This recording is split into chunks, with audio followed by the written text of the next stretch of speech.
Welcome back to Kings of Columbus. Doug Lesmerises and Bill Landis. We're doing a spring game draft. Landis, I can remember, I'm old enough to remember sitting in the Ohio State team room with two groups of seniors on either side of the room and them drafting actual teams for the spring game and deciding like, oh, who are we going to play with? And like, this is who they would actually put on the field in Ohio Stadium in front of thousands of people. One year, Justin Boren was a guard. He's a guard. And like his team didn't draft enough tackles. They're like, you got to play tackle in the spring game. It's like, what are we doing? They were so beholden to this draft. People were shouting. It was wonderful. And now they don't do that anymore. So the only spring game draft for Ohio State is here. They should do that. Why'd they stop? Because they don't like fun? Yeah. I guess because they value preparation for the season ahead of like fun. So thanks a lot, Ryan Day and Urban Meyer and everybody else. So we're not just like, we don't want to do that. No, we're not drafting. Do we want to change the whole show? No, we're not drafting teams. We're not ready to do that. Plus, that's not the point because we don't think all these veteran older guys who stayed are going to be like huge factors in spring football, right? Because it's like we kind of know what they do. And like, do we even think they might have limited snaps in practice and probably won't play that much in the spring game on April 13th, right? Yeah, that's typically the way it goes. Also, if we want to do a spring game draft, we can do it closer to the spring game, I suppose, if we want to. This is a draft of the spring, all 15 practices. Not spring game. Yeah. Yeah. It's February? Yeah. Still February 28th. That'd be pretty crazy to do a spring game draft. All right, maybe we'll do it. Every episode between now and the spring game is a spring game draft. It's just like we each make one pick and then we super analyze it. And that's just like, we're out of content. So we are drafting actually. What we're actually drafting is the guys that we're most interested, intrigued, excited about to see this spring. So we are drafting guys that we don't know about, that we are expecting to get answers or at least more information, right? Am I explaining this right? We're going to draft 10 Ohio State Buckeyes, but we're not going to draft Denzel Burke. We're not going to draft Jack Sawyer. We're not going to draft the guys that kind of have already laid out who they are as players. Yeah, we're drafting based off of like, if Jerry Emig said you can get a one-on-one with someone, like who would we want? Well, maybe that's not even it either, because I don't want to talk with Denzel Burke. This is like guys who are interesting this spring, like guys we don't know a whole lot about, guys who are in position battles, not like guys who, are household names by this point. They're important and they're interesting, but we're talking about kind of lesser known guys. How about this? Because you and I have been part of this in various stops before. If we were at practice for a whole practice and we were divvying up who's going to watch who during this practice, that's what we would be drafting. Yeah. I want to watch this guy practice for 2 hours. Yes. Okay. That's it. Yeah. Pick one to you. Oh, wow. We're jumping into it already. So I'm going to be true to who I am, and I'm going to go to the offensive line. I didn't necessarily rank mine like in the order of most important or like most mass appeal, I guess. I kind of stuck to what I thought was interesting, like for me and what I like is offensive line play. So I guess I'll ask you this before I make my pick. Can I combine two guys into one pick, or should I just pick one player? Do you want to? It depends who you want to combine, because there's another thing I'm gonna want to. I want to combine Tegra, Tshabola, and Luke Montgomery. Should we have a weight limit on the combination that the weight can't exceed 650 pounds if you combine players? Also, do you think mass appeal would be a good name for a New England rapper? Oh yeah, there probably is like a New England rapper named Mass Appeal. Yeah. I don't know if Ryan Day, if he was a rapper, would want to do Mass Appeal. Do people from New Hampshire hate Massachusetts? I don't know. I don't know if you should put these guys together or not, because I definitely sort of separately had them. Keep them separate. Keep these two separate. So make your pick. Then I'll pick Luke Montgomery. Okay, as the number one guy. Because I actually think I'm thinking right tackle when I make this pick. All right, let me interrupt you. Let me interrupt you. Okay. I'll take Tegra Tshabola Okay. second. So we can talk about them together. So we can kind of talk about them together, but still, I think they are both interesting enough on their own for us to want to dive in for a while. So, but feel free to maneuver. Yes. Okay. Well, the reason I took Luke Montgomery is because like I'm thinking right tackle, and I think like he's actually a tackle. I am not so sold on the idea that Tegra is a tackle. And I think Josh Fryer is going to move the guard. Like when we go out there for the day one of spring practice, I think Josh Fryer will be playing guard. If not day one, then like very early on, because I think they want to get an idea of what that looks like, which opens up the right tackle competition. Probably between at least the two we're talking about. Maybe there's a third guy in there like Zemelhowski, but I think of that group, Luke is the most interesting because of his recruiting pedigree, because of the fact that he got on the field some as a true freshman when they went to that Bison package with the jumbo tight end, that Luke got to do some of that. When Luke was not playing that and they did put him in the games, it was at right tackle. Garbage time was like 30 snaps or so, I think, that he got to play at right tackle. And I think like the plan has been, we're going to sign Luke Montgomery, we're going to develop him, and then like after year one, we think he might be ready to jump into a starting spot, preferably at tackle, if that's what all the moving pieces allow. So he's a guy that I would want to spend a lot of time watching to see what that looks like, because I watched him some last spring when he was like running with the threes at tackle, and there were times where I thought he looked pretty impressive. Never did I really think that he was going to push for a starting job as a true freshman. I know you asked Ryan Day a little bit about that last offseason as we were going through the spring and the summer, trying to figure out what this line was going to look like. But now I think like we're obviously past that. He's going into a sophomore year, and I think now is like a realistic time for a guy like Luke Montgomery, borderline 5-star guy, top 100 prospect, to be ready to start on Ohio State's offensive line. And I kind of think he's going to be their starting right tackle. So like these 15 practices, I think, are going to tell us a lot about whether or not he's ready to do that. Ryan Day dropped Luke Montgomery's name at Big Ten Media Days last July in a way that, like, to me was like, what? Mm-hmm. Like, are you implying that Luke Montgomery is truly in the battle at right tackle? And it felt like he was sort of dancing there for like maybe in July and maybe like super early in camp, and then that backed off. And I don't know if that was I don't know what that was. I don't know if that was based on off-season workouts, if that was based on desperation. We have no idea who our right tackle is going to be, so we'll throw in the highly rated freshman as part of that discussion. Tegra Tshabola is listed at 6. It feels like they're not. We're doing this on Kings of the North too. It's like some teams have like sort of like updated. It's like, have you updated? Are we looking at your 2024 roster yet? So I don't know if it's fully updated. Tegra Tshabola is listed at 6'6", 322. Luke Montgomery is listed at 6'4", 302. So is 6'4" long enough for a tackle? Yeah, well, I would need to know what Luke's arm length is, but I don't think 6'4" means you're not long enough to play tackle, right? Often Ohio State's tackles are more like 6'6" or 6'7". Yeah, we've seen a couple of guys like Jamarco Jones was more like 6'4". Isaiah Prince, I think, would have been like 6'5". But yeah, you're right. Like the majority of them, probably, if you went through the starting tackles of the last decade, have been probably 6'6", 6'7". And then DeJuan Jones, who was 8 feet tall. Right. But I know I think Luke has the length to play tackle, at least in college. Like, can you do it in college? Can you do it in the NFL? Are two different questions. Like in college, I think Luke has the length to play tackle. Yeah. Do you ever stand next to Ohio State offensive linemen, like after interviews, when you can kind of walk up to a guy and grab him real quick? Do you ever stand next to them and try to look at how long their arms are, or like do you know your wingspan, by the way? I don't know my wingspan. I know that my wingspan is short for my height. Like, I don't have the length to play tackle. I don't think I play. Like, I was more of an interior lineman. I did play some tackle, but I think like for someone who's like I'm almost 6'6", my arms actually aren't that long.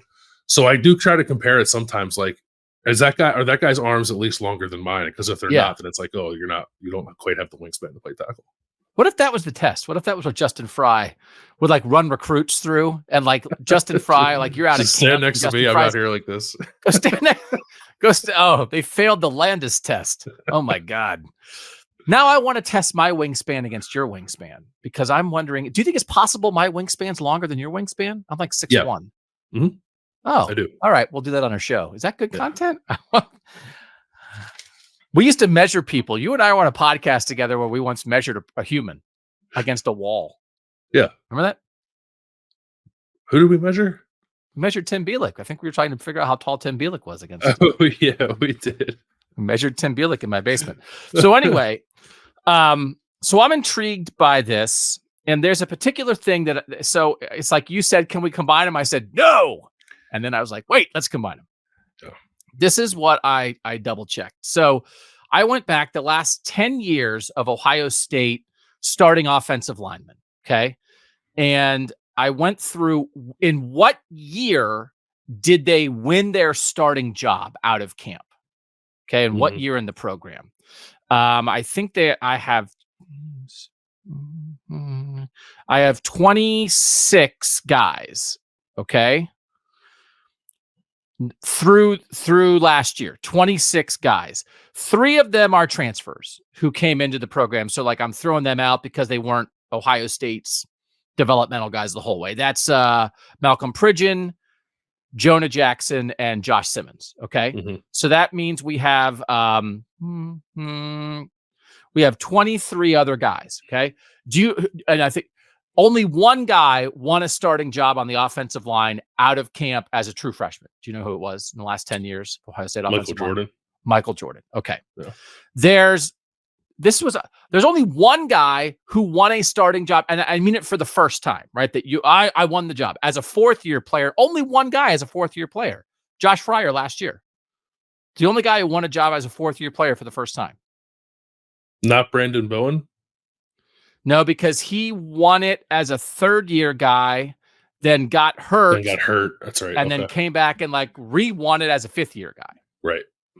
And then there are, let's see, 1, 2, 3. There are 4 guys who won it as 5th-year guys. Okay. And a couple of, like I always, Chase Ferris and Darrell Baldwin. Baldwin in 14, Chase Ferris in 15. Then the right tackles those 2 years. They're like 5th-year seniors. That's exactly what you want those guys to do. That's a big deal. Also, Demetrius Knox and Matt Jones was that too. Matt Jones wound up being a 2-year starter as a 5th-year guy and a 6th-year guy. So this is a very long-winded way to finally get to my point, which is, of the 23 guys who came through Ohio State, got here as true freshmen, and then won their jobs, 17 of them won the starting job as a 2nd-year guy or a 3rd-year guy. That's what happens. That's what's normal. That's how this goes. Michael Jordan, as a freshman, was forced into it.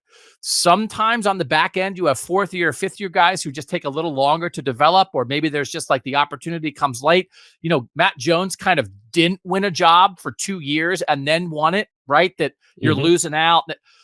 But this is how it works. Tegra Tshabola as a 3rd-year guy, Luke Montgomery as a 2nd-year guy. This is how this works. This is normal. And that it hasn't happened quite that way in the last couple of years, I think is sort of the indication of like, this is the end of like the Greg Studrawa recruiting era. Justin Fry comes in. You've got to win some guys. They have to get back on track with 2nd-year and 3rd-year guys winning jobs. You're a big-time recruit. We're not expecting, the first year's developmental, maybe the 2nd year's developmental, right? And there's been a couple guys who have come through. I think Nicholas Petit-Frere stands out as a guy that we thought would win a job in year 2, didn't win the job, fought for it, and then won it in year 3. If you win a job in year 3, you're not behind. You're not. No, I don't think so. But if you're a pretty highly rated recruit and you don't win a job in year 3, then I think it's fair to say you kind of are behind, or maybe behind's not the right word. Because again, Matt Jones wound up being a very productive player for Ohio State. He was a great 6th guy in year 4. He's a starter in year 5 and year 6. That's a great career. But this, I think it is potentially normal for both Luke Montgomery and Tegra Tshabola to win jobs this year. Because I'm wondering about the idea, like Josh Fryer's a heck of a 6th offensive lineman in my mind. So like, I don't want to shove. I'm not saying that's going to happen, but I want to remind people that this should happen because these are two very highly rated in-state Ohio linemen. And it would be on track for both of them to win jobs, and they can start showing it this spring. Well, that's kind of why I think the whole right side should be open competition, right? Like, Yeah. and I agree with moving Josh Fryer to guard because I don't think we saw it last year with him playing tackle, but I don't think because he was a starting right tackle that he should just automatically be the starting right guard either. Now, if you put him there and he plays better than everybody else and he wins the job, then great, that's good for him. You went through a good process to find, I think, your starting offensive lineman, but I think Tegra and Luke probably are ready. Which means like both of them should have an opportunity to start if they prove themselves to be the two best guys for the job. And you probably throw Carson Hinsman in that mix too. If it's like 4 guys, maybe it's 5 if you include Zen Moholsky. So like 5 guys for 2 starting jobs. May the best man win. And like everyone in that conversation with I guess like Zen couldn't play guard, and I guess you don't want Carson playing guard, but the other 3 can play guard or tackle. And that which gives you like flexibility and an opportunity, I think, like really mix it up and see what looks the best. So that's what I'm hoping to see from the right side of the line. I don't know if that's actually going to be the way of things. But I don't know, like when Ryan Day said like we're going to try Josh Fryer at guard, it wasn't like he's starting, we just don't know where yet. It was like, yeah, we're going to move him around and see what shakes out. So I do think both of these guys have an opportunity to emerge from spring practice as guys we think are going to start on this line in the fall. And I want to make this clear. This is like nothing against Josh Fryer, but the distinction between what Luke Montgomery as a year 1 guy last year and Tegra Tshabola as a year 2 guy last year, what they were able to do, the way they were able to compete compared to what you might expect from them in year 2 and year 3, I think could be a gap, a vast difference. And that they just raised Josh Fryer's Josh Fryer. And last year, that meant he was one of Ohio State's 5 best offensive linemen. Now Josh Fryer's Josh Fryer, and maybe this year means it's not. He's not. And that's good. That both Tegra and Luke, with another year of experience, this is the norm. And again, I think people know this, but we're here to make you happy. We're just like bathing in offensive line talk to start this show. Last year, right? Okay, last year, the 3 offensive linemen who would have been like 3rd-year guys last year, that again, we're saying 2nd and 3rd-year guys winning jobs, that's normal. One was Donovan Jackson, who had already won a job as a 2nd-year guy. So he's way on track. Zen Moholsky, who was like a lower recruited guy and just like didn't win it as a 3rd-year guy. And then Ben Chrisman transferred to Kentucky. So like last year when normally you would have these 3rd-year guys ready to fight and win jobs, they were 1 for 3 with those guys starting. And then the year 2 guys last year, Tegra, right, didn't win it. George Fitzpatrick didn't win it. Avery Henry's career was ended by his cancer fight. And again, we got the great news last May that he was then cancer-free. And then Carson Hinsman was forced to be the starting center, whether he was ready or not. Right. So I think we got off. So Josh Simmons last year as a 3rd-year guy, just his first 2 years were at San Diego State, wound up being a guy, hey, start in year 3. But we didn't see that developmental process here because they had a couple classes in a row where they didn't have as many guys who were ready to be starters in year 2 and year 3 as they normally should. Yeah, that makes sense. I'm just trying to reestablish for people like what the norm is. And I think it's time for them to get back to the norm when they've been outside that norm on the offensive line. I think you're 100% right. And you can add on top of that the 4th-year class was like Josh Fryer and Jacob James. Right. Who Trey else was in LaRue, that Grant group? Toutant, right? Yeah, Grant Toutant. It's just like there wasn't much there. Like there was one guy out of that entire, like Parrish Johnson was in that class, but like you almost like separate him. The rest of that group, which I think was 4 other players, produced like one guy who like was even talented enough to play at Ohio State. So compound what you just said with the 2nd and 3rd-year guys with that, and you're not in a very good situation. So I just want to run through because I don't want to beg the question, right? So here's the guys, okay?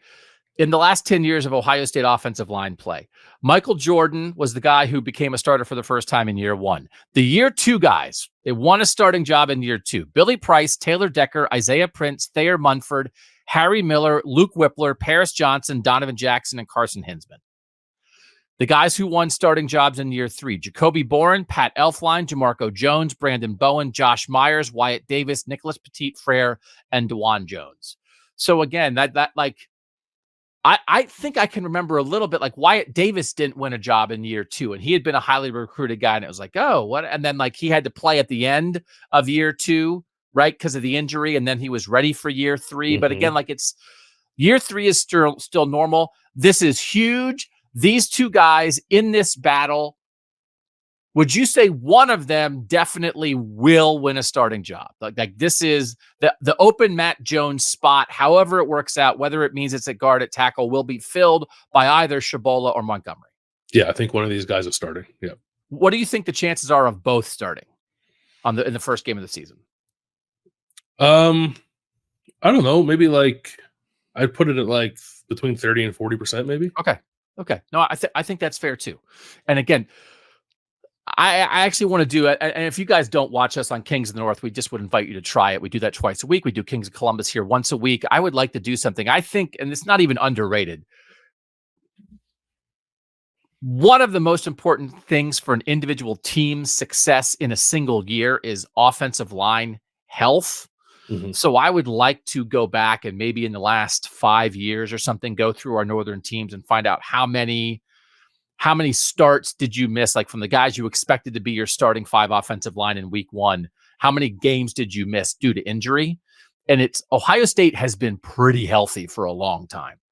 So this is one of those, like, you know, Matt Jones, when he was that 6th guy, they needed him a little bit that year, but like you need 6 or 7 because you never know when it's going to pop up. Haven't they been, right? I can't even, like, I have a terrible memory. They've been pretty healthy, haven't they? The only one off the top of my head that I can remember like being like a kind of like a devastating long-term thing to a starter was Brandon Bowen. Yeah. Right. And that's like pre-Ryan Day era. Yeah. Yeah.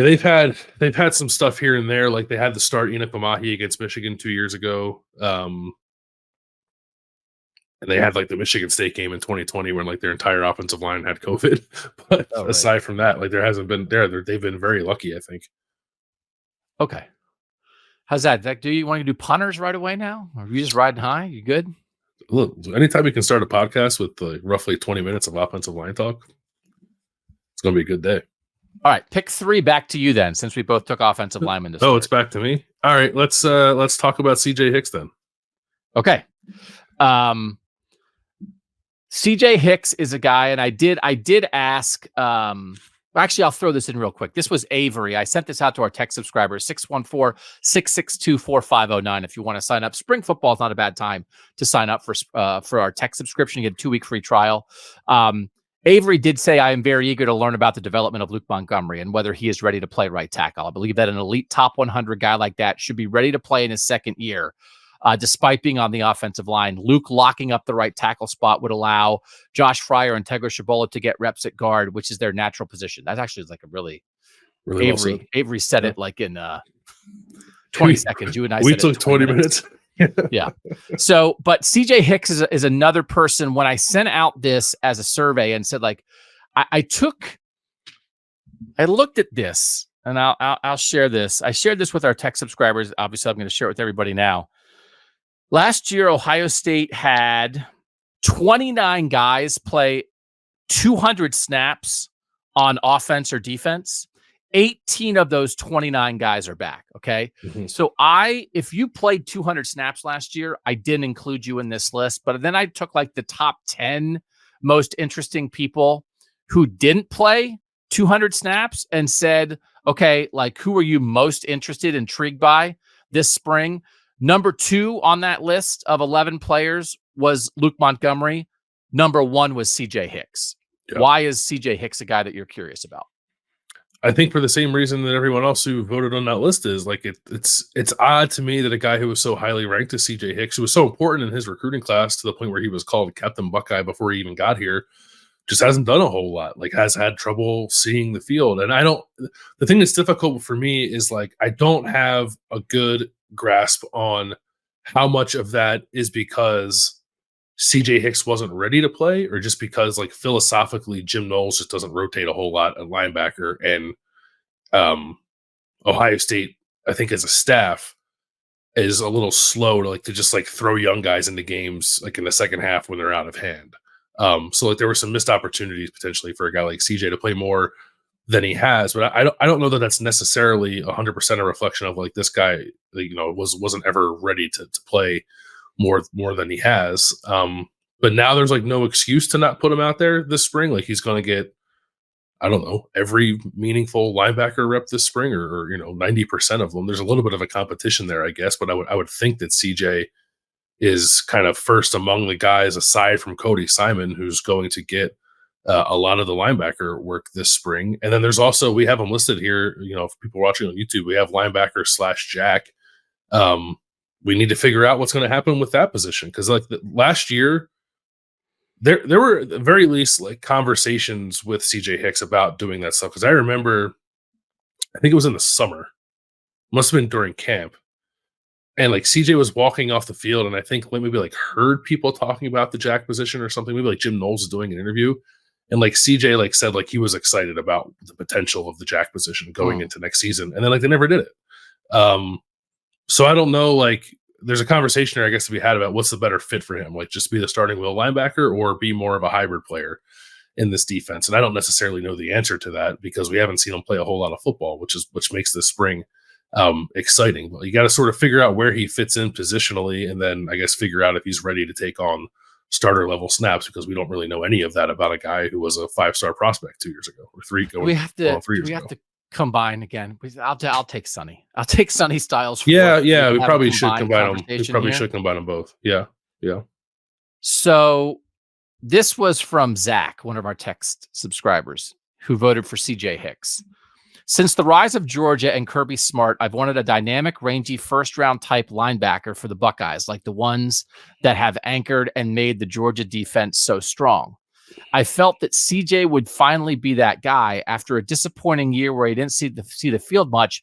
I hope he can finally break out as that guy. And again, I think like disappointing from the point of opportunity, right? Like you can't say like, oh, CJ Hicks like was disappointing in his play because like he didn't get a chance to play enough to like have anyone make that kind of evaluation. Cody Simon's the middle linebacker. But if he doesn't need a lot of spring reps, they say, hey, Cody Simon, take a day off, right? Which they do that, right? They give veterans a day off. Mm-hmm. Who's running at middle linebacker with the ones on the day when Cody Simon's taking the day off? Is it Gabe Powers? I would right now, I would say probably Gabe Powers at Mike and CJ at will. Okay. So then what do we think as we combine this into a CJ Hicks, Sonny Styles conversation? Are Sonny Styles and CJ Hicks going to wind up competing for reps at will linebacker? Like, is there truly an either or choice here that we're going to start seeing that manifested in the spring? Potentially. Yeah, I think maybe likely. I don't know. We talked with James Laurinaitis and McArary about Sonny Styles last week, and McArary, I think, very much was to keep him in the safety room, and James Laurinaitis would love to have Sonny Styles in the linebacker room. Clearly, they have to move him around some because of like Jordan Hancock's back, and Jordan Hancock, I think, needs to play nickel almost all the time.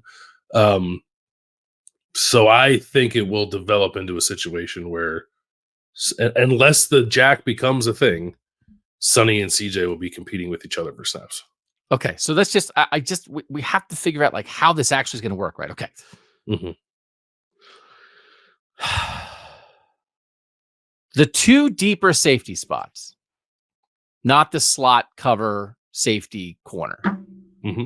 Are we assuming when we get to the season that Caleb Downs and Lathan Ransom will fill those two spots basically every snap?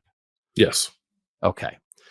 So then could we get into a world where with 3 players between the will linebacker spot and the slot corner, slot safety spot, that it is somewhat of 3 guys for 2 spots between Jordan Hancock, Sonny Styles, and CJ Hicks, where Hicks is at the will linebacker spot, Hancock's in the slot, and Sonny's at one of those 2 spots, and that those reps get split in a way that it's almost like 2/3, 2/3, 2/3?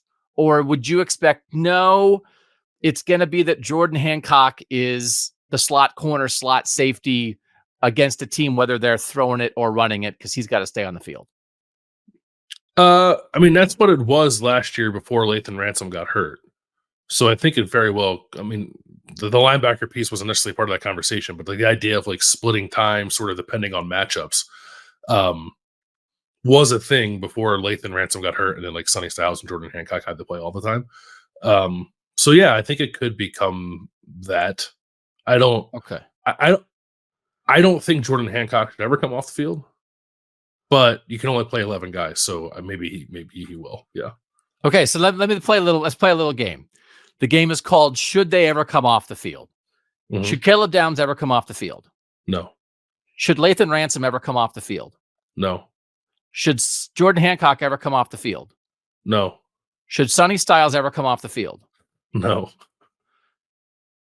Should CJ Hicks play more than 11 snaps this year? Like this, yes. There's too many guys, right? Well, the other part of that question too is like, is Cody Simon going to play every single snap at Mike linebacker like Tommy Eichenberg did? Because I don't know that is that answer definitely yes, or could there be like a 3-man linebacker rotation? What do you think of Cody Simon in coverage?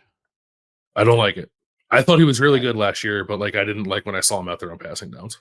I cannot imagine them having Cody Simon off the field on 1st and 2nd down, where he is the quarterback of the defense, setting everything up, stopping the run, right? That's just, I mean, like, but if your 3rd down linebackers are CJ Hicks and Sonny Styles, I could see that. Could you see that? Absolutely. Yeah. Except that also might be the opportunity where like CJ Hicks is playing the jack. And I mean, this is all good. I am very quick to get into panic mode about hashtag too many good players. Mm-hmm. There was a time I was doing it like with the Browns when it was like the Browns were going to be like a wild card team. And I was like, they have too many good players. And it's like, okay, relax. It's the Browns.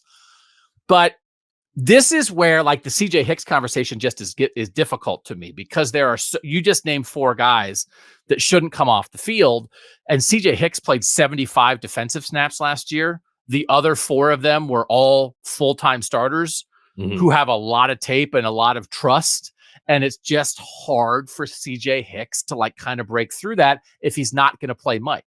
If he's not now, maybe he would have that ability too. I mean, and where he's splitting some of those Cody Simon reps, but also, I mean, this is why this is on our list, because we're curious about how McArary, James Laurinaitis, and Jim Knowles and Ryan Day figure this out, right? Yeah, it's a day one question for Jim Knowles, okay. I think, who we have not talked to since the end of the season. We've talked to James Laurinaitis and McArary, both of whom kind of deferred to Jim Knowles. So we're waiting for that opportunity to ask him what's up. But Jim Knowles, right? I mean, we have to see it, because we're going to say, Jim, how are you going to find, isn't this an issue to try to find snaps for all these guys? He say, yeah, that is an issue. You know, there's a lot of good players. There's limited snaps. Yeah, that's a hard one. I'm going to be in my office working on that. Right. I mean, like, isn't he? That's what he's going to say. We're going to say, he's going to just agree. When we say, what are you going to do about this difficult problem? No, it's not a problem. Too many good players is not a problem. It's not a problem. When we say, what are you going to do about this difficult circumstance? He's only going to agree with the idea that it's a difficult circumstance. That's all. He's not going to tell us. Yeah. Well, I guess you can't ask it that way then, right? You have to ask it a different way. Yeah. There's like 5 questions, like a 5-question package, I think, to get to some kind of clarity on what's going on here. Should we play? Should that guy come off the field with Jim Knowles? Yeah, I think that's the first step. He just runs through 13 guys. He says no to all of them. Like, that guy should never come off the field. We're just going to get a penalty on every snap. 13 men on the field on the Ohio State defense. I did ask our test subscribers, enough of this other stuff. Is your number one question for this spring trying to figure out where Sonny Styles is going to play in the fall, linebacker or safety? These were the choices that I gave the tech subscribers. Yes, it's all about Sonny. No, I care about all of the Buckeyes. Or no, he's going to be a linebacker, so no real question in my mind. What do you think one of those 3 choices about Sonny Styles? I think the people are confident that he's going to be a linebacker. Yeah, 59%. Yeah. I'm not worried about it. He's going to be a linebacker. 26%, I care about everybody. 15%, yes, it's all about Sonny. Are you confident he's going to be a linebacker? Yes. Yeah. Okay. Is Sonny Styles going to be a linebacker because it is the best thing for him? Is that his most natural position? I think so. Yeah. Yeah. Is he going to be a linebacker because they brought in the best sophomore safety in the country as a transfer? Well, I think Like it's more. I think it's more about Lathan Ransom and Jordan Hancock, because I don't know that any of those guys is a candidate to play where Caleb Downs is going to play. But if Caleb Downs wasn't here, would Sonny still be a safety? No, I think if Caleb Downs wasn't here, we'd be talking about Malik Hartford playing the adjuster. Okay. I'm breathless. I'm breathless from the depth of these pre-spring draft conversations.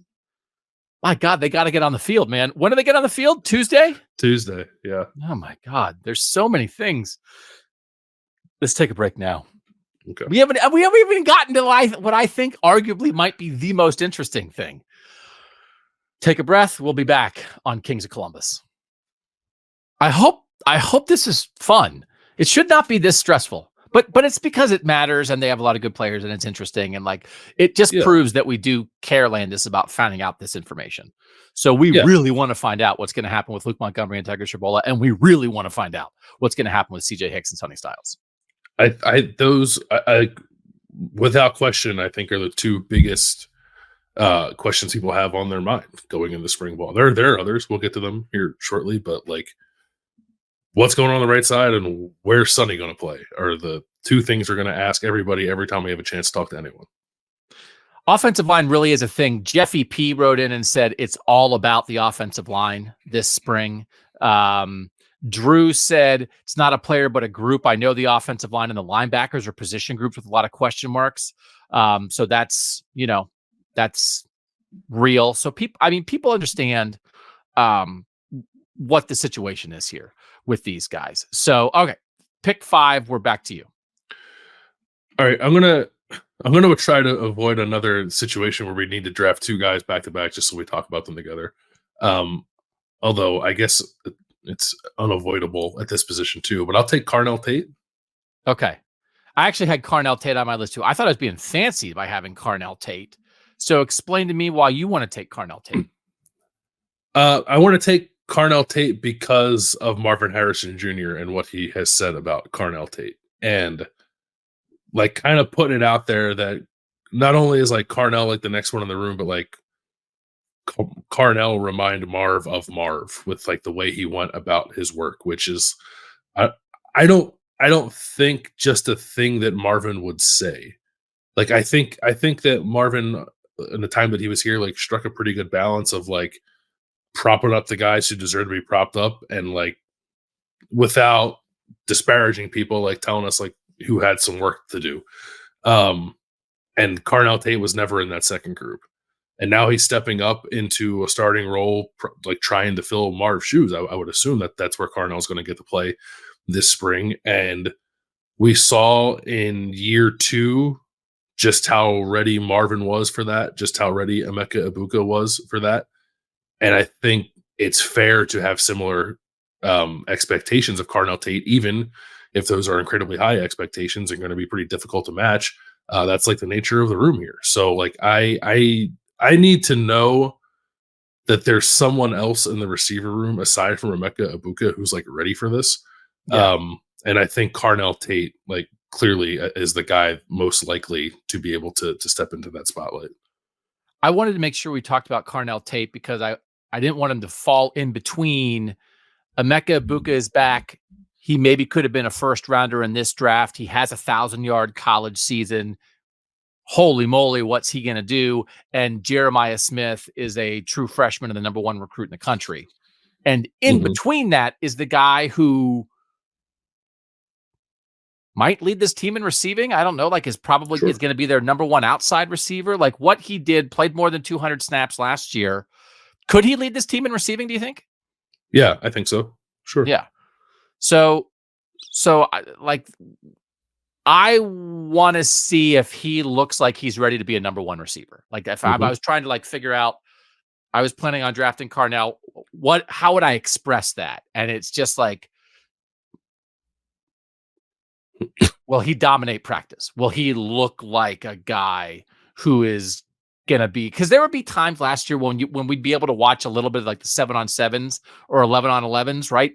There would be times last spring, last preseason, where the offense was getting a little clunky, right? There's like stuff wasn't really working. It was like, oh, I don't know, like, neither McCord nor Brown were necessarily like lighting the place on fire. And then they just have a play where Marvin Harrison Jr. got open by 8 yards.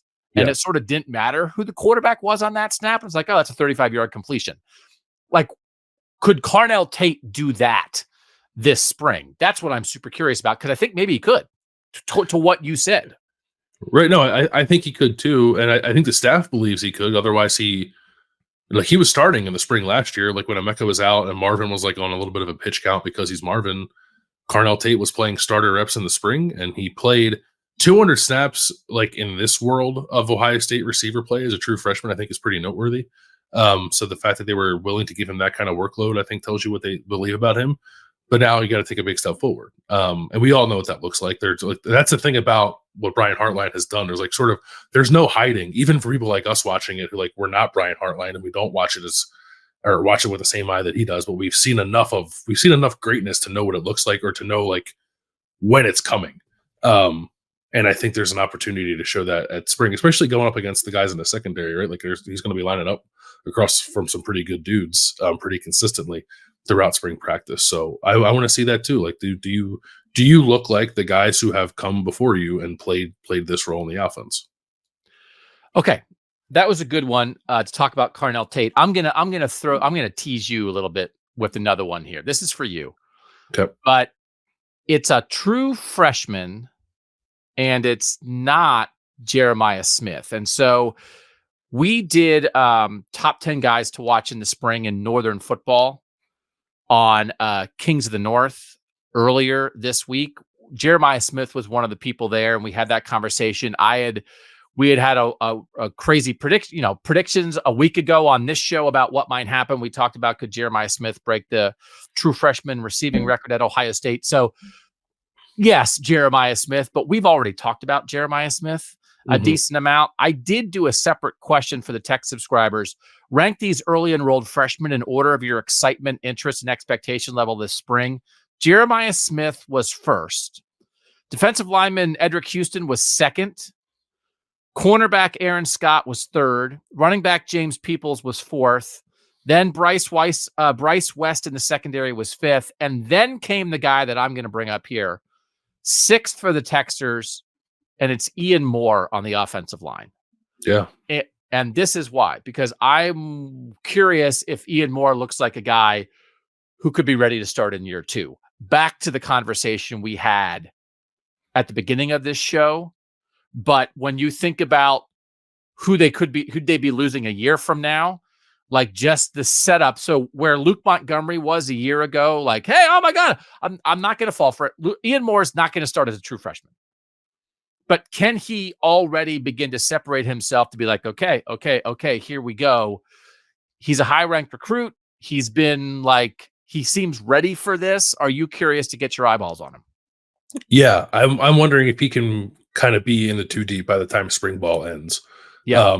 And I think that'd be at tackle. Like, if you want to talk about year 2 Ian Moore and whether or not he can start, like, I think he could play guard for you. Like, if you're looking for a replacement for Donovan Jackson or something like that. But I do think Ian Moore's a tackle long term. I was really impressed with him, like watching him in camp settings last summer, because when they initially landed him, I was just like, oh, whatever. Like, they got a Midwestern offensive lineman. They're supposed to do that. Move on. Let's see if you can't get a bigger fish. But then he looked like a really good, like well put together, physically mature offensive lineman last summer. So I'd imagine he looks even better now and is even more equipped physically to play now. And I think it ended up being like a pretty important recruit for Justin Fry. Like, we've talked about it a number of times. Like, there aren't a lot of like top 100-ish offensive linemen in Ohio State's geographic footprint. So when they are, you have to get them. And that's what Ian Moore is. So yes, I'm very interested in him this spring. I think it would be great for everybody, and not necessarily like an indictment of who has been recruited ahead of him. If Ian Moore is like firmly in the 2 deep after spring practice, because I kind of think that's the path that a guy like that should be on, very similar to the path that Luke Montgomery appears to be on. Yeah, I could see that when they come out and line up for the opener, he's at one of the tackle spots in the 2 deep. But yet that doesn't mean that if they needed somebody to tackle, because if Fryer's inside, but something happened, there's an alien abduction of the starting right tackle, Fryer would kick out. So it's one of those things where you're not necessarily next man up, but you're getting second team reps as a true freshman. So it's just an early look at progress. So I'm glad we're both curious about Ian Moore. All right, pick 7 to you. Okay, I'm gonna go off the board a little bit here too, I think, because maybe we can save the big conversation for the last 2 picks. I'm going to take Caden McDonald at defensive tackle. I don't know if he's a name that came up at all with the tech subscribers, but he's a guy who I found myself very interested in since like the middle of last year, when we started to hear a little bit about him kind of showing up in practice. And I was on alert at the time for that to equate to some kind of playing time. It didn't really. He played a couple of snaps, I think, maybe in the Wisconsin game, like or toward like the Minnesota, Michigan State around that time, but nothing substantial. But he is like a different body type than we're accustomed to seeing from Ohio State defensive tackles, like a little on the shorter side, a bigger guy, well over 300 pounds, but moves incredibly well, to the point where they put him on offense in the Cotton Bowl. They put him like at fullback in the Cotton Bowl, and he actually made what I thought were a couple of nice blocks that showed off his athleticism. And I think, it's not the most important story of spring, but it is an important story of spring, is who is going to emerge as like the 3rd and 4th defensive tackle, because Tyleik Williams and Ty Hamilton cannot play every single defensive tackle snap for this team. They need more than that. I think 5 makes you really comfortable, but you certainly need 3 or 4. And I don't know if it's obvious who number 3 is. Maybe it's Hero Kanu if you just want to go based off pure snap counts, but I think it could be Caden McDonald. I think there's actually like a really interesting competition between some young defensive tackles in this program who have not played a whole lot. Caden McDonald, Hero Kanu, Jason Moore. You probably throw Tywone Malone into that mix, even though he's not, he's a transfer who's a little older than those guys. But they need somebody to show that they can play there. And I think like the athletic profile of a kid like Caden McDonald could be something worth keeping an eye on as he goes into like his 2nd year of college football now, like kind of understands the way of the world and can just kind of like go out there and play football. I think he might show up a little bit. Okay. That's a good one. Tywone Malone might have been, he was in for spring last year, right? As a transfer? No, I don't think so. No. Okay. That's just one of those that like people were, there's a lot of talk about Tywone Malone when he got here, and then he barely played. So like, again, sometimes. Yeah, he transferred in May. Okay. Maybe, not a bad. I mean, that was a guy who was a big time recruit, went to Ole Miss, wanted to play baseball, Ohio State, and then wound up here. It was like, planting the seeds and then making, grabbing the plant, whatever it is, grabbing the plant in the portal after the fact. And then like, he did not have an effect on the season last year. Maybe he will this year, but it's worth keeping in mind that they need 3rd and 4th defensive tackles. So that's a good one. I'm not going to wait. I'm going to do the other thing now with my pick number 8. So let's talk about the quarterbacks, not Will Howard. Let's talk about Julian, Sayin, and Aaron Noland. I will say, I will interrupt myself briefly with this idea. Steve T said, I'm most interested this spring to see what Will Howard looks like, both throwing and running. To me, the only 2 questions for this season are quarterback and the offensive line. I see a national title if Howard is good and the offensive line is at least functional. Like, should we have the stinking quarterback, the starting quarterback of this team on the list? The dude said, for me, this spring is mostly about quarterbacks. I feel like Ohio State may have been a quarterback away from a national championship last year. Should we be wondering and more curious about Will Howard? Yeah, probably.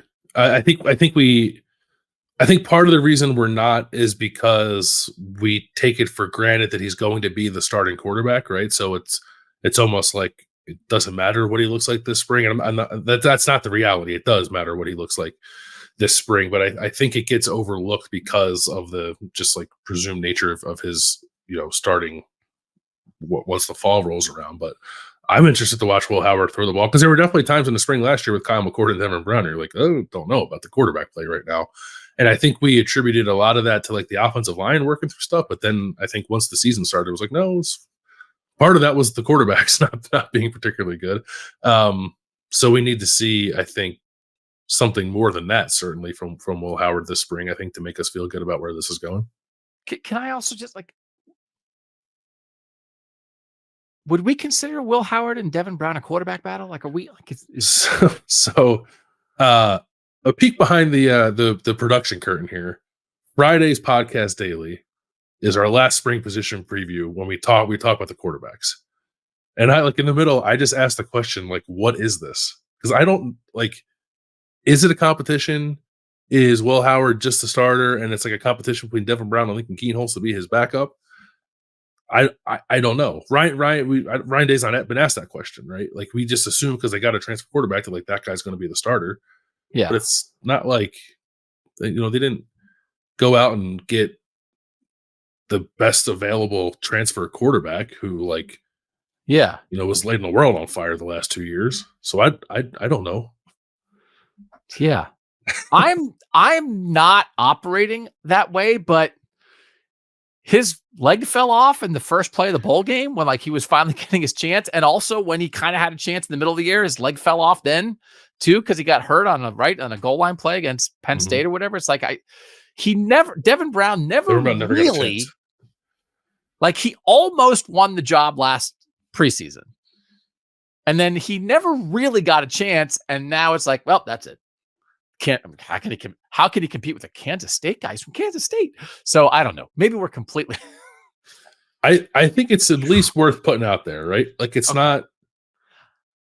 There was a time. I think there have been times during Devin Brown's career here that's not been particularly long, where Ryan Day has looked at him and thought, if this or this gets better, that guy can start here. Yeah, and he's still here. He's still here. So, and Ryan Day is not going to exactly answer it. We're just going to have to see. Now, they have to get Will Howard acclimated to this offense. And by the way, they have Chip Kelly in here. There's a decent number of moving parts. So Will Howard needs first team reps. If when we are there, Devin Brown is getting some chunk of first team reps, it's a competition. That's because competition. Will Howard needs every rep. So if you're giving those reps to somebody else, it's for a reason. It's because you still think that guy could be the starter. But let's talk about the other guys. Okay. Do you believe the 2025 quarterback battle begins this spring between true freshman Julian Sayin and Air Noland? Yeah, absolutely. Okay. I asked our tech subscribers a bunch of questions about this because I love quarterbacks. Everybody does. How eager are you to get a first look at the freshman quarterbacks? On a scale of 1 to 10, it's an 8.31. So that's super excited, right? If you're above a 7 on stuff, that's people being very excited. Do you believe one of these two guys, Julian Sayin or Air Noland, will be Ohio State starting quarterback in 2025? What percent do you think said yes, Landis? So one of them will be the starting quarterback in 2025? Yeah. 90? 89%. Yeah. In your mind, does the battle between those two begin this spring? Yes, 85% say yes, it's underway. And then early forecast, who's Ohio State starting quarterback in 2025? 71% Julian Sayin, 24% Air Noland, 5% other. Okay. So the tech subscribers agree with us that the battle begins here. And Ohio State in recent history has kind of had, I guess this is how it works. You kind of have a battle. Either it's at the front or it's back further in the line. 2017, there really was you knew JT Barrett was going to be the starter in the fall of 2017 in his final year, but the Dwayne Haskins, Joe Burrow battle, they both had big spring games in 2017. Yep. That backup battle was percolating. 2018, it was the full blown fight for the job between Dwayne Haskins and Joe Burrow. And by the way, Tate Martell was kind of messing around in there too. 2019 in the spring, it was the debut of Justin Fields. Matt Baldwin was still around, but that was more about getting your eyeballs on field. So everybody knew was going to be the starter. 2020 Fields was back, but there was no spring game, so nobody got to see the final thing. 2021, it's a battle, right? Who's going to replace Justin Fields? It's CJ Stroud, Jack Miller, and Kyle McCord. Even if you kind of thought it was CJ, there was a battle going on. 2022, CJ Stroud's back as the starter, but it's the battle behind them, right? To kind of see what's next up with Devin Brown and Kyle McCord. And then last year, it's a battle but to start between Kyle McCord and Devin Brown. Devin Brown gets hurt the last week of practice, doesn't play in the spring game, but it was clearly a battle all spring. And so now it's not a starting battle, but it's a backup battle. We do believe it starts here. What can they take away from this? What do you believe can be learned from the first practice reps of true freshman quarterbacks who are this highly rated?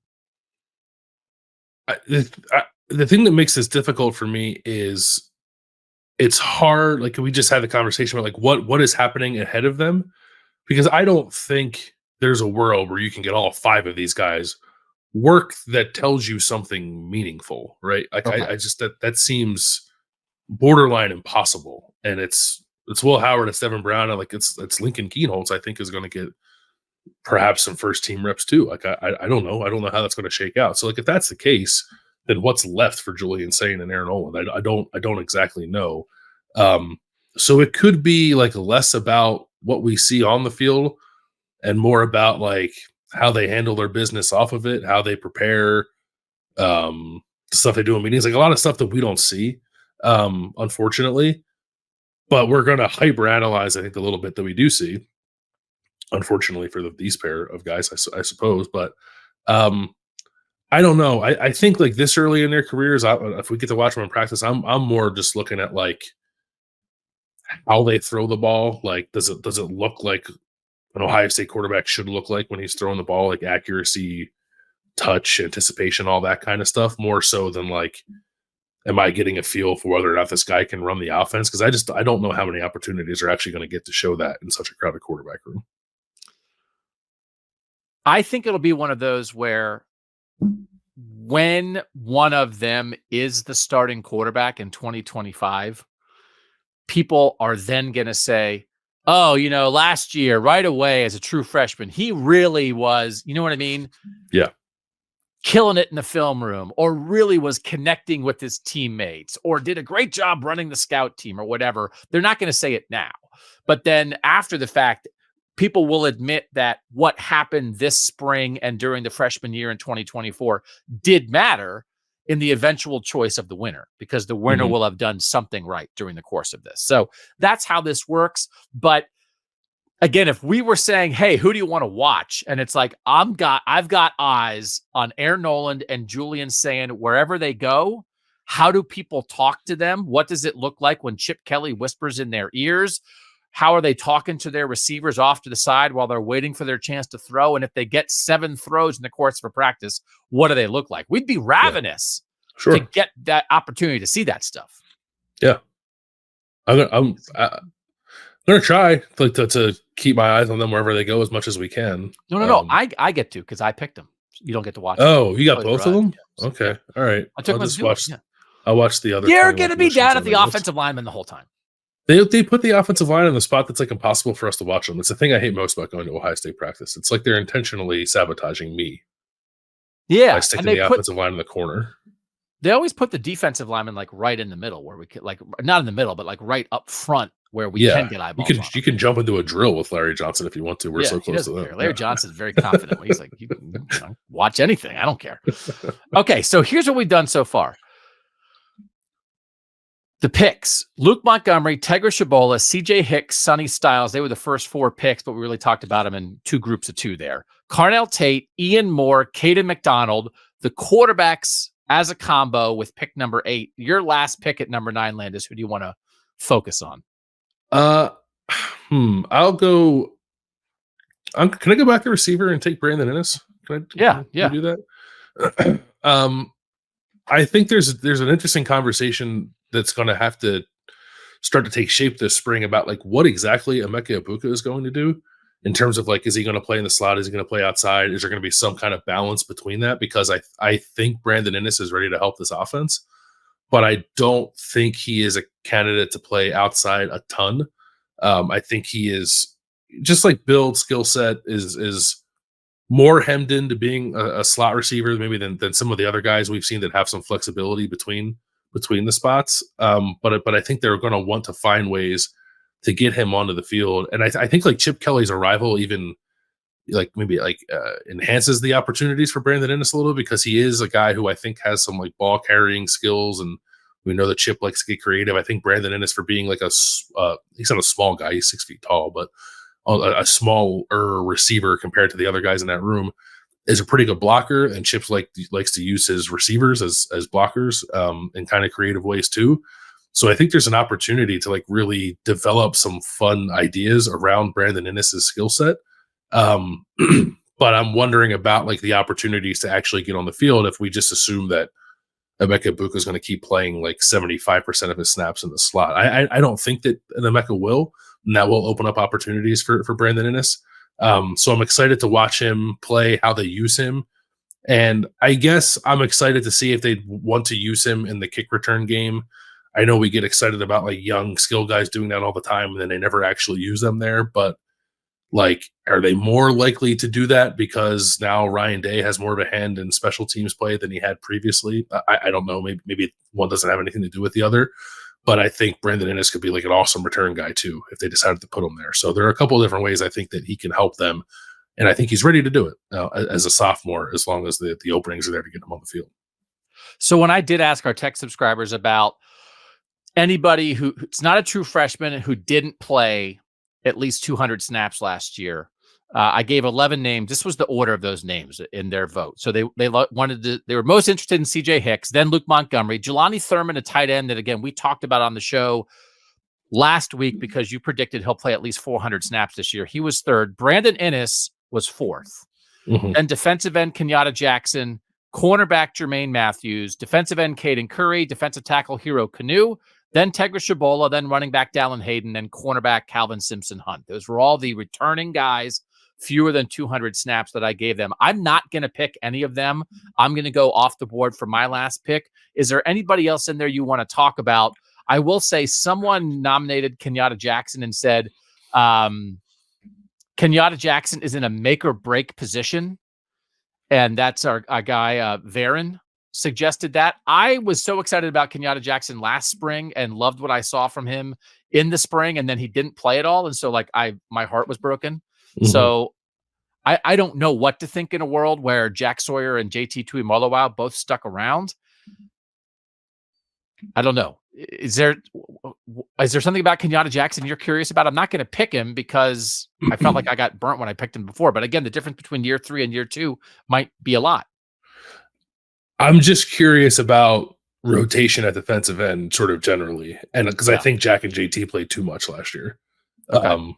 So, and I don't know that they played as much as they played because there was some belief that Kenyatta Jackson and Caden Curry weren't ready. I just think that there was like an overcorrection to rotating too much the year before, to then just playing your top 2 defensive ends all the time. But I don't know that like Kenyatta had, like when he's played, that he's been underwhelming. I just think he needs to play more. So I'm hoping that they rotate a little more, give him the opportunity to do that. Okay. Anyone else on there? Hero Kanu, I thought maybe you'd bring up. But yeah, Hero Kanu. Yeah. Hero Kanu was one that I just kind of chose to pick Kaden McDonald as a stand-in there. Jelani is one, but we've talked about him so much that I didn't want to pick him and like rehash that conversation. Yeah. Okay. So I am going to go off the board with a guy that we have seen a lot from, but I'm curious if there's something this spring that could show us that there's maybe he's ready for a jump. And it's the guy who actually led the defense in snaps last year. It's Davison Igbinosun. And here's why I'm curious about him. He had the best tackle rate on the defense last year, according to PFF. He only missed like 5% of his tackles. He made 54 tackles, which is like twice as many as Denzel Burke. It's just like what he did, what he was asked to do, right? Off coverage, the guy makes a catch, and then Davison Igbinosun brings him down right away. Did not have many pass breakups, right? Was more known for his tackling than his knocking balls down. Is that fair to say? Absolutely. Yep. He's 6'2". He's got length. I think he's got like the right attitude for a corner. He came here, he played in the SEC as a true freshman. He showed up here and won a job right away like was no doubt about it, ready to go. And I kind of am wondering if maybe this spring could be the beginning of people going like, do you think Davison Igbinosun might be like a top 15 pick in the NFL draft one day? He's 6'2", he's long, he's physical. And now maybe if it's like, oh, how did things look? They were running some 7-on-7s. What happened is like Davison Igbinosun completely wiped out his side of the field and nobody could get open against him. Like, I'm wondering if that might be out there for this guy who, again, led the defense in snaps last year for Ohio State. I think it's a great pick. I'm interested in what his spring looks like as well, because I think for like he's not going to get, I think, the veteran treatment that Denzel Burke is going to get. Like, I'm not expecting to see a whole lot of Denzel Burke this spring, like in competitive scrimmage situations. Like they'll do individual drills and stuff. But I think for as good as Davison Igbinosun was last year, and I think he was pretty freaking good. He did lead the defense in penalties. I think needs to take some steps in like man coverage ability, like get a little bit more of that like ball production that you're talking about, pass deflections, INTs. And I've said this before, like my plan for Davison Igbinosun would just be like go 15 practices of press man coverage and like do nothing else. Because we know you can play off, we know you can tackle, we know you're a physical player. But I think like that's the next step in his evolution to become the guy that you're talking about, because I think he has a pretty high ceiling too, is just to be able to show that he can do what Denzel Burke did last year, which is like play in someone's face without fouling, without getting called for penalties, and shut down his side of the field that way too. Yeah. Okay, those are our 10 picks. Again, Bill started with Luke Montgomery. I went with Tegra Tshabola. Bill, CJ Hicks. I said Sonny Styles. Bill picked Carnell Tate. I said Ian Moore, the true freshman offensive lineman. Bill picked defensive tackle Caden McDonald. I went with the young quarterbacks, Julian Sayin and Aaron Noland. Bill picked second-year receiver Brandon Innes, and I said third-year corner Davison Igbinosun. When we come back, we'll wrap up a little bit of what Texters had to say. We'll talk about some spring stars of the past. And, of course, we got What You Watching, What You Eating, What You Thinking coming later. We'll do all that next on Kings of Columbus. All right, so wrapping up sort of the spring discussion here before we move on to Whatcha. I thought Tony K sent in a good one. He said there's a top 5 for the spring in his estimation that really matter, like trying to find guys out. And there's a lot of guys we talked about. It's Luke Montgomery and Tegra Tshabola. It's CJ Hicks. It's Brandon Innes, and it's Jelani Thurman. So like that is like a pretty interesting group of young guys on the rise who haven't done a ton yet. So I thought Tony kind of nailed it with that. There is. Do you think it happens more often that the spring reveals guys who are really going to be eventual stars at Ohio State? Or is spring more often like fluky in your mind, that it's like, hey, a guy got an opportunity, maybe because they were resting guys or guys were hurt and looked like holy moly, and then it just turned out like it was kind of only in spring? I think the spring game is fluky, but spring practice is not. I think spring practice is real. That's well said, and it's hard to distinguish sometimes because for the fans, spring practice is the spring game, right? You know, other than what, like, okay, we got to watch a couple practices and talked about it on a YouTube show or a podcast.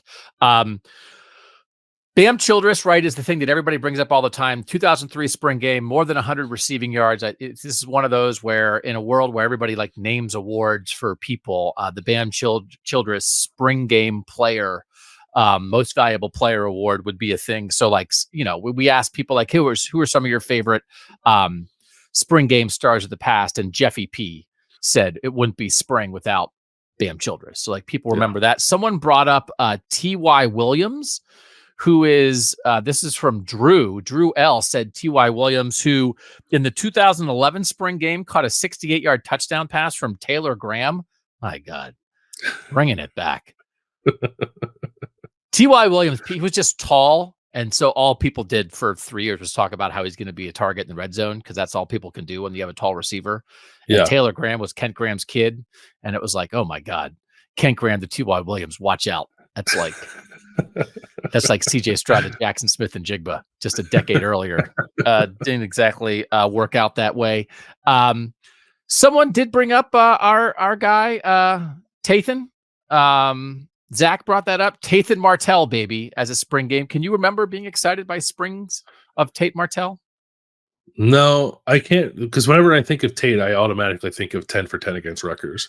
And Okay. like that, and then like that blocks out everything else. So I can't recall a spring game moment from young Tathan, but I'm sure he had though. He was the most electrifying man in sports entertainment. Yeah. Derek brought up Joe Burrow, and it was good. The one that really sticks out to me is Joe Burrow. At the time, it seemed like Dwayne Haskins was the next man up, but after watching the spring game, I remember texting family members saying it's going to be much closer than you think. That is a gunslinger. He might actually be the next up. And I think Derek is referencing the 2017 spring game where both Haskins and Burrow threw for like more than 250 yards and kind of went nuts in the backup thing. Again, like you knew JT Barrett was going to be the starter in 2017. Then in 2018, we had the full-blown battle. Like it's the job is here to be won in the spring more than the spring game. But you really got to look like that 17 spring game. Like both those guys let it rip. It's funny to think about. At Cleveland.com, we did rewatches, and we did a rewatch of the 2018 spring game. It was actually, I think, after the tragic death of Dwayne Haskins, to kind of remember that moment. That game was like so huge, but it's a reminder that 2017 was even a preview. It's like a pre-spring game to the spring game. Because that was really, those spring games were kind of the moments that Joe Burrow had, right? Yeah. Because he never really got an actual moment in Ohio Stadium. He got two pretty darn good spring game moments. Two very good spring games. I remember after the 2018 game, because we all kind of knew where it was going. I think we all assumed, because Dwayne had done what he did the previous year against Michigan, that he was going to be the guy. And we recorded our post-game spring podcast sitting on the concourse on A deck in folding chairs. And I remember like being sad about Joe Burrow leaving after watching him play that 2018 spring game. And you calling out the look that I had on my, like the look of sadness that I had on my face as I like stared off longingly into the distance, realizing that was probably the last time we were going to see Joe Burrow do anything for Ohio State. Yeah. Oh, you love Joe. Whatever happened to that guy? Let's see. One more. Another name that came up from actually two different people. Avery brought this up, and so did someone else. One of the stars of spring football that I remember recently was Kai Stokes in 2022. Yes. His performance in the spring game got me so excited for the future of our safety room, especially because Sonny Styles was coming. It stinks to see a guy like that enter the transfer portal when he was 1 year away from starting. Kai Stokes, he's like on weight room Instagram posts from Cincinnati now, right? But Kai Stokes still might wind up being like a really good college football player. That was, he had an incredible spring game. We were all talking about it. We all thought, like, is this guy going to push the start as a true freshman? And then just never really carried over. I don't know why. It's kind of bizarre that it didn't. But yeah, I still think he has a shot to be pretty good at Cincinnati too.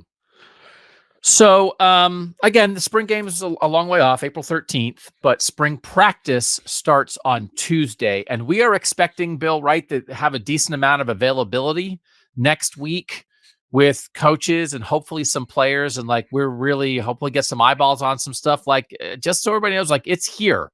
And again, on the podcast daily, you and Austin and Berm have been previewing every position group, but the preview season is almost over. We're ready to watch some Ohio State football again starting next week.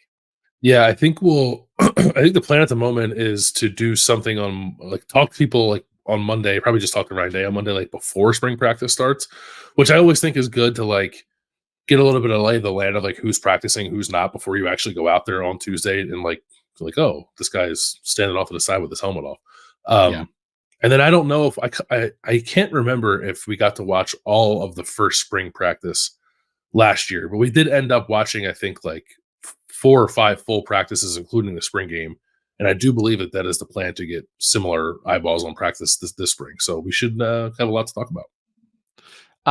Before we leave this topic, I want to shout out Joseph in Atlanta, DeMario, the hero, the legend, DeMario McCall. I was wondering if anyone brought him up. Yeah, the spring legend. Okay, let's do what you're watching, what you eating, what you thinking. We like to just take a little break after stressful discussions about how they're going to get CJ Hicks and Sonny Styles on the field at the same time. I'm going to be waking up in cold sweats for the next week, trying to think about this. So let's chill. What you watching lately, Landis?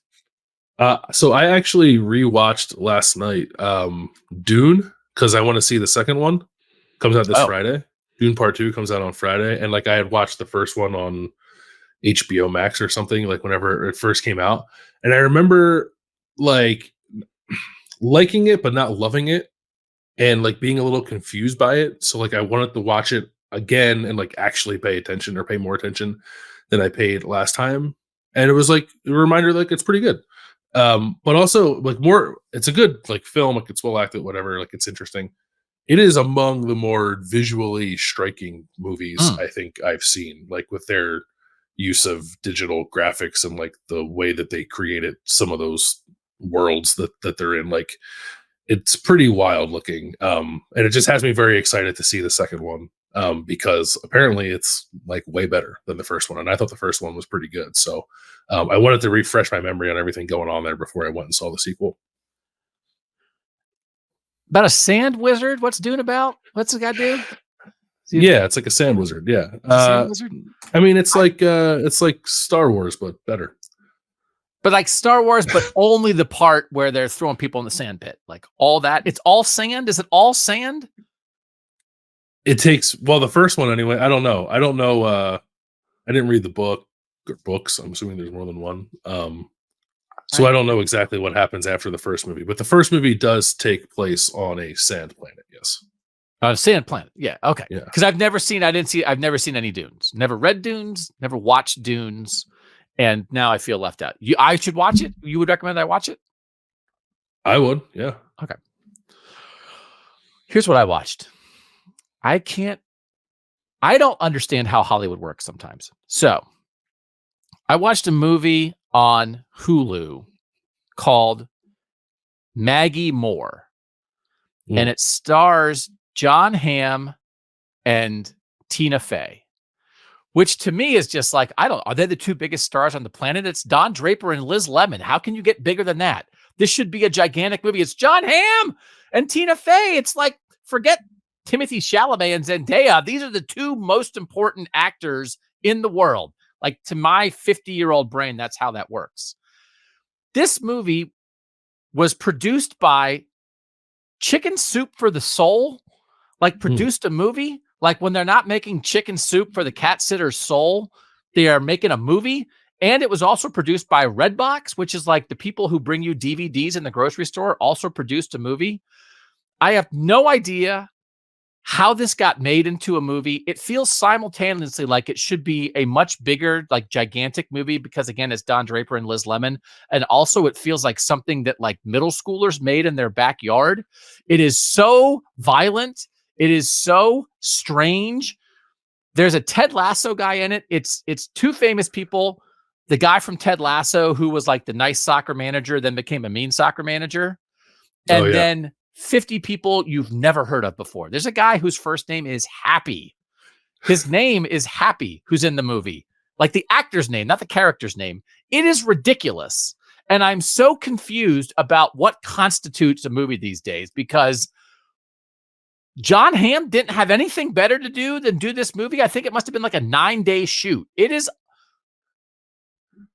simultaneously much worse and much better than it has any right to be. And I just cannot believe it exists. And it's just like sitting there on Hulu with Tina Fey and John Hamm's big faces on the thing to like make you click on it. And it worked for me. And my wife and I were watching. We were like, are we entertained? What is this? Why is this happening? There's like they bring in Nazis as like a plot device for like 11 seconds. And it's like, actually, I think if you're bringing in Nazis, you should take this a little more seriously. It's crazy how are movies made. It's got a 50% on Rotten Tomatoes, so that's exactly right. Yeah. How are movies made? It makes me think like I could probably, if I wrote a script in my notebook right now, I think I could call John Hamm and he'd be like, yeah, I'll do that. Do you know who directed that movie? Yeah. It's the other guy from Mad Men. The other guy from what? From Mad Men, John Slattery. Oh, yeah, right. Yeah, John Slattery. Oh, yeah, John Slattery got him to do it. Like the whole time. Right, when they were like in the Nazis' basement. My wife and I were like, oh, that's a great shot, Slattery. It's like, what is this movie? So I don't know. I don't know if I recommend it or not recommend it. I just want to ask people in Hollywood, like, what is this? Did John Hamm get paid $30 million to do this because they were like, we got to get someone famous to be in it? Or did he get paid minimum wage because he had nothing else going on? I cannot figure it out. how it came into the world. Okay, sorry, that was too long on that. Should I Maggie see it? Moore. Should I watch it? It's like one of these things. Sometimes I want people to see things so then I can have a conversation with people about it. It's not for your enjoyment. It's for I can be like, am I crazy?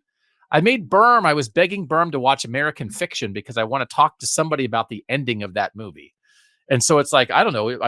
I'm not saying to see it because it's good or bad. It's just because I want to talk about it. So yeah, watch it, please. Okay. Sure. Do you have Hulu? Yeah. We have everything. Yeah. Okay. All right. What are you eating? There's a place. It's a local place, but I don't think they have an actual store. It's called the Crazy Cucumber. They make pickles. And we most often encounter them at the Worthington Farmers Market, which we go to like fairly regularly once the weather is nice and it's outside. But we were at the home show in Columbus last weekend, and they were also there for some reason. And they had a new flavor of pickle, or at least new to me. Maybe they've had it before, but I've never tried it from them before. And it was a spicy bread and butter pickle. Ooh, which was a real treat. It was great. I like a pickle. I like it as a snack. I'll put it on a sandwich. And like I just go there and like get a tub of like what do you call them? Like little pickle like medallions they're cut into, and I just like I'll sit there and eat 10 of them as a snack. Nice. And I like that they have like I like the horseradish. They have like a spicy garlic. I usually go for the spicier ones, but the spicy bread and butter was really fantastic. And if you're a person who likes spice and who likes pickles, go check out the Crazy Cucumber wherever they're setting up near you, and pick yourself up a container of some spicy bread and butters. First of all, shouldn't pickles just be called Crazy Cucumbers? Wouldn't that be just That's what they are? Yeah. It's like, can you get a jar of Crazy Cucumbers at the store? I think that would help the pickle. Oh, pickle's a good word anyway. I was in a. Why do you think that cucumber got pickle? Because you can pickle things other than a cucumber, but it's always like, oh, I had pickled carrots or pickled radishes, but you don't say I had pickled cucumbers. Right. I don't know. That's true, because pickling is a process, and it became a noun, it became a thing. A process became a thing. Right. The cucumber must absorb things better than the other vegetables.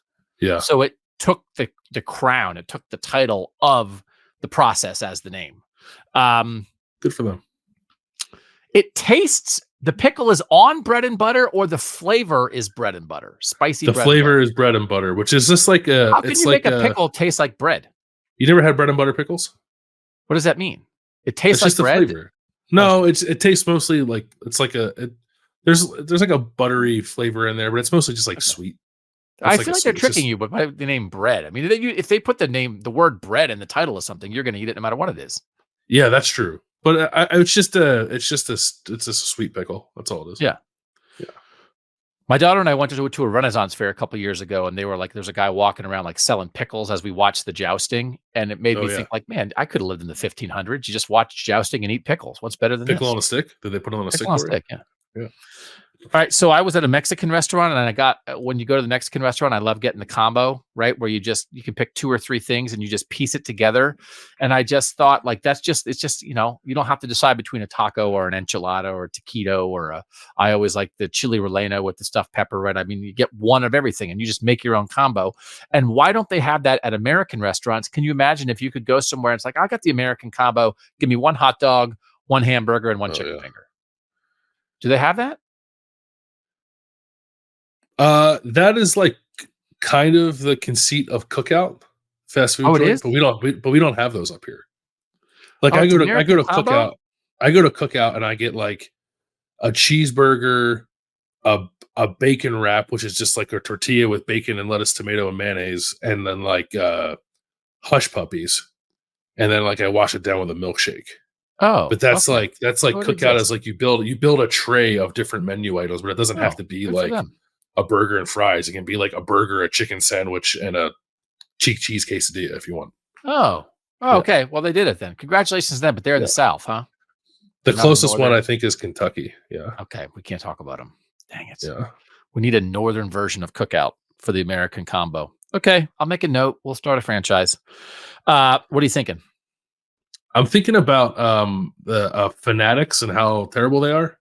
You've seen like the baseball uniforms that you can see through, right? Yeah. They're like in charge of that. And they're like monopolizing that like the sports apparel world, which they've always been terrible at, and now they're ruining professional sports uniforms with Major League Baseball, and I think they get hockey starting next year. So they're going to ruin those too. And they're also monopolizing, and this maybe is something that I only care about. There are a lot of people that collect trading cards. I'm not the only one, but they own like that business now too. They purchased Topps last year or 2 years ago. So they make all those products themselves. They got the licenses for like the NBA and NFL, where they're going to be the only people like making licensed cards for those sports in the coming years. I think like wrestling too. They're going to make a lot of soccer stuff, and they're just not good at it. And they ruined the first baseball release of the year, 2024 Topps Series 1 baseball cards. They tried to do this thing where like the first card off the press for each individual card, they were going to stamp it to say like, this is the first card of this player, to increase the value of that card. And then they like forgot to put the stamps on half the cards. So like not all of the Ellie De La Cruz rookie card that should be stamped as like a 1-of-1 first card off the press, they forgot to put the stamp on it. Wow. So like they're just terrible. And like it bothers me so much that they are this giant corporate entity that is taking over like these two pretty important like pillars of like what it is to be a sports fan, like trading cards and your like your team apparel, and they just utterly ruin them. Like they're just so bad at it, and they cut corners because they can get away with it because they don't have any competition. And it's sad to me that they're doing it, and I don't like it, and I think they suck, and I want to say that out loud. I always think about sometimes it's like something happened that it could just be like one person. It's like that the person in that job is like, everybody in the company is like, oh God, Steve, God, I hope he doesn't. And then it's like, Steve's like, oh, I forgot this. And it's like, I forgot to make the pants not see-through. Sorry. Yeah. Yeah.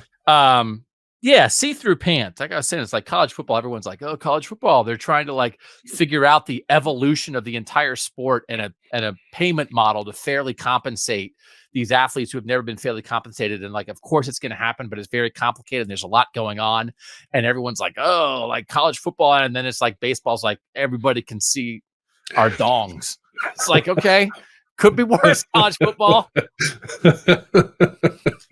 It's a compelling sales pitch for Major League Baseball. They're trying to bring in more fans.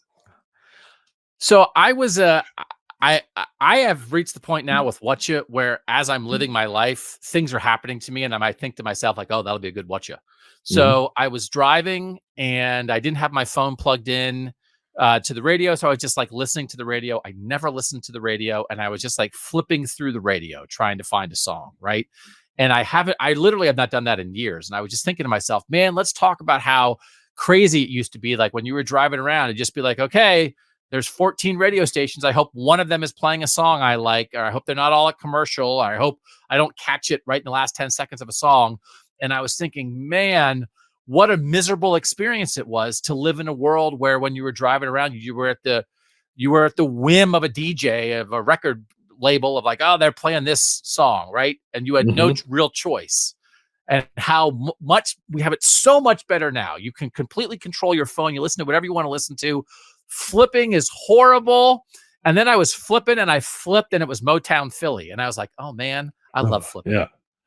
And then I was like, great. I miss flipping. Like so like just that idea, right? I mean, this is the whole evolution of my generation, at least, of like, you went from a flipping world where you bought a newspaper and you went through, it's like, oh, I want to read the sports section, but there's a headline and something else that maybe I'll read that story, or you're flipping through TV, you're flipping through the radio. We used to flip and accidentally find things. Now you don't ever accidentally find anything because everything is curated to your particular taste, whether it's a website or a podcast or a streaming service, and the show the exact thing that you want. And then I flipped the Motown Philly and it made me long for the days of yore. Yeah. I guess the closest thing we have to that now is like algorithmic stuff where like suggest things you haven't seen based off what you like. And like I've discovered some things that way, but it's not the same thing. Yeah. There's something about the journey of discovery that makes flipping better. I did realize, so last week there was like a thing with AT&T where like people lost cell service, and I was one of those people. Like I didn't have cell service for like half the day, and we had to take my son to the doctor. Like I don't want to listen to music on my phone, and I couldn't because I didn't have cell service. And I realized that, like, I don't know any of the radio stations in Columbus. Like, I know Yeah. 97.1 is a sports station, and then I know nothing else about the radio stations in Columbus, and it, like, made me sad. Because, like, when I was a kid growing up in Philly, like, I listened to the radio. I knew every single station and what they played. And now I don't know any of them.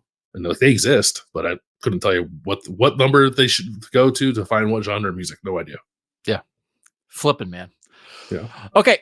That'll do it for this episode of Kings of Columbus. We'll be back next week after Ohio State has started spring football. We have a very special Kings of the North coming on Thursday on Leap Day on February 29th. We are going to predict 10 things that will happen in college football before the next Leap Day in 2028.